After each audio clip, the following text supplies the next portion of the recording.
कांग्रेस के गठजोड़। प्रेमदान जी, मैं नहीं कह रहा, उम्मीदवार स्वयं कह रहे।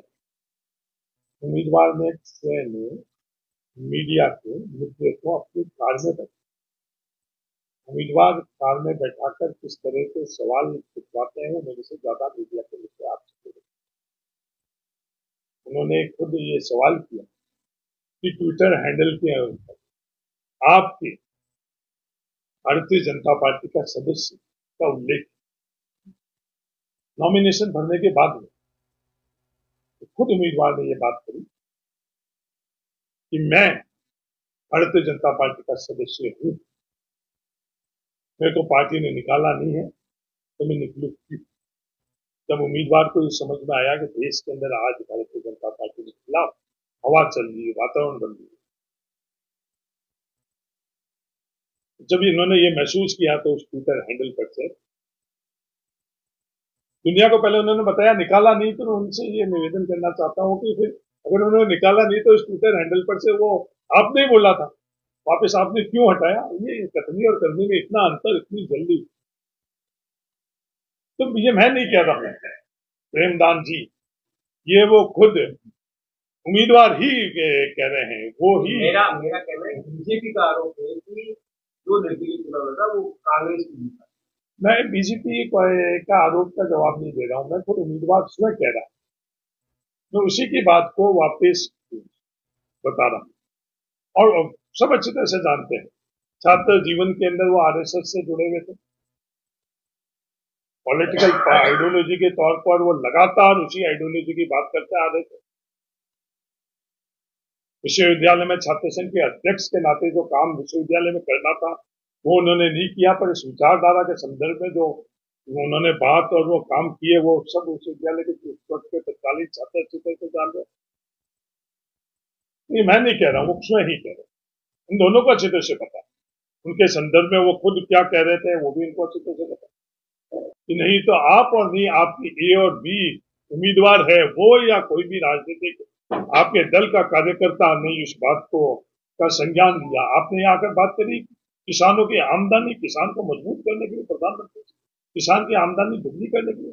मेरा बड़ा सरल सा सवाल था कि 2009 के अंदर प्रति व्यक्ति औसतन आई जो 17,078 रुपए थी, वो 2014 के अंदर प्रति व्यक्ति औसतन आई बाड़मेर जिले की 1,31,953 औसतन आई। प्रधानमंत्री जी उस टेलीप्रॉम्प्टर के ऊपर ये लिखकर आप हम लोगों को बता देते हैं कि इन 10 वर्षों के अंदर आप किसान की आमदनी की बात करो तो किसान की आमदनी, बाड़मेर की किसान की आमदनी इन 10 वर्षों से बढ़ी या नहीं बढ़ी, बढ़ी तो कितनी बढ़ी, कितने सालों में घटी, कितने सालों में बढ़ी, ये सवाल आज भी खड़ा। बाड़मेर के मजदूर के लिए, स्टार के मजदूर के लिए वो सवाल आपने नहीं किया। आपने ये बात करी किसानों के साथ, प्रधानमंत्री जी आपने फसल बीमा योजना की बात करी, फसल बीमा योजना के माध्यम से जो हमारे साथ अन्याय हो रहा प्रधानमंत्री वो आपको किसी ने नहीं बताया होगा। के माध्यम से जो भी पेयजल योजना रेगिस्तानी और पहाड़ी इलाके के अंदर होती, प्रधानमंत्री जी इसमें 90% पैसा केंद्र सरकार देती है और 10% पैसा राज्य सरकारें देती है, दोनों के दोनों, रेगिस्तानी इलाके और पहाड़ी इलाके। आज भी इस देश के अंदर पहाड़ी राज्यों के अंदर आज भी 90% पैसा केंद्र सरकार दे रही है और रेगिस्तानी इलाके बाड़मेर के अंदर, राजस्थान के अंदर वो पैसा 90% की जगह आपने पहले तो वो पैसा कम किया, वो पैसा आपने 45% केंद्र और राज्य सरकार के और 10% हम लोगों से। प्रधानमंत्री जी पूरे देश के अंदर अगर सबसे ज्यादा लागत इस पेयजल योजना में कहीं आ रही है तो इस रेगिस्तान के अंदर रहने वाले ढाणियों के लिए आ रही है। वो 10% पैसा हम लोगों को जेब से लगाने का प्रावधान आपने किया,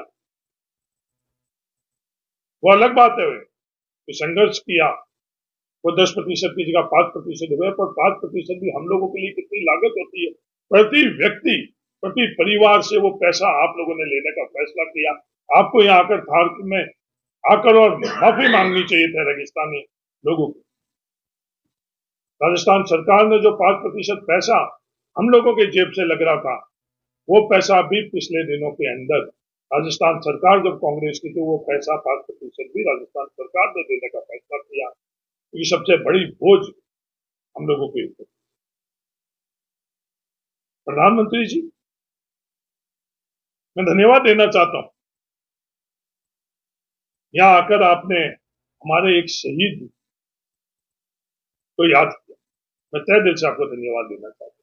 प्रधानमंत्री जी, आप एक चीज और मैं आपके संज्ञान में लाना चाहता हूं।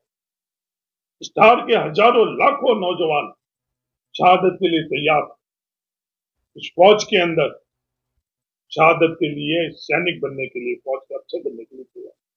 प्रधानमंत्री जी, क्या भविष्य में हमारे धार का, बाड़मेर जिले का, बालोतरा जिले का, जैसलमेर जिले का कोई नौजवान सैनिक अपनी शहादत देगा, उसको शहीद का दर्जा मिलेगा? प्रधानमंत्री जी, ये आपकी कलम से किया हुआ फैसला, भविष्य में अगर कोई हमारे यहाँ का सैनिक शहीद हुआ तो उसको शहादत के लिए शहीद का दर्जा नहीं मिलेगा। अग्निवीर जैसी योजना लाकर जो हमारे यहाँ के नौजवानों के साथ आप अन्याय कर रहे हो, कि भविष्य में कोई भिखाराम मूर्ख हमारे देश की सीमाओं पर रक्षा करता हुआ अगर शहीद होगा तो उसको शहीद का दर्जा नहीं मिलेगा। अग्निवीर योजना इस तरह की लेकर आई होगी। अग्निवीर योजना के माध्यम से आपने हमारे यहाँ के नौजवानों का मनोबल, उनको आर्थिक तौर के ऊपर जो चोट और उनकी शहादत के संदर्भ में आपने ये फैसला किया, वो कल आपने वापस हमारे उस तकलीफ को वापस करो, इस दुख को आपने वापस करो। प्रधानमंत्री जी, आपने मेडिकल कॉलेज की बात करी। प्रधानमंत्री जी, बाड़मेर का, धार का बच्चा बच्चा जानता है ये मेडिकल कॉलेज कब सैंक्शन हुई। मैं आपसे निवेदन करना चाहता हूं, इस टेलीप्रॉम्प्टर के ऊपर जो आपको ये दिखाया जा रहा है, उन लोगों को से आप जरूर पूछना कि ये मेडिकल कॉलेज बाड़मेर की 2009 से 14 जब लोकसभा का सदस्य मैं था, उस वक्त स्वीकृत हुई, और उसका श्रेय भी आपने लेने की कोशिश की। 5 साल तक जब आप ये डबल इंजन की बात कर रहे हो, केंद्र में भारतीय जनता पार्टी की सरकार, राजस्थान में भारतीय जनता पार्टी की सरकार, तो 5 साल के अंदर वो आपने मेडिकल कॉलेज को सैंक्शन की, उसका काम नहीं करवाया। जैसे ही पिछले दफे 5 सालों के अंदर सरकार बनी, वो मेडिकल कॉलेज बाड़मेर को। और प्रधानमंत्री जी, अब बच्चा बच्चा थार का शिक्षित हो चुका है। 60% पैसा इस मेडिकल कॉलेज के अंदर केंद्र सरकार का, 40% पैसा राजस्थान सरकार का। इस तरह की आप जो बातें कर रहे हो मेडिकल कॉलेज का श्रेय लेने में, प्रधानमंत्री जी आपको आपने किसानों की बात करी, श्रेय लेना। नारों के अंदर आप किसानों की आय दुगनी की बात कर रहे हो। प्रधानमंत्री जी, मैंने बड़ा सरल सा एक सवाल आपके सामने किया, पर हम लोगों का दुर्भाग्य है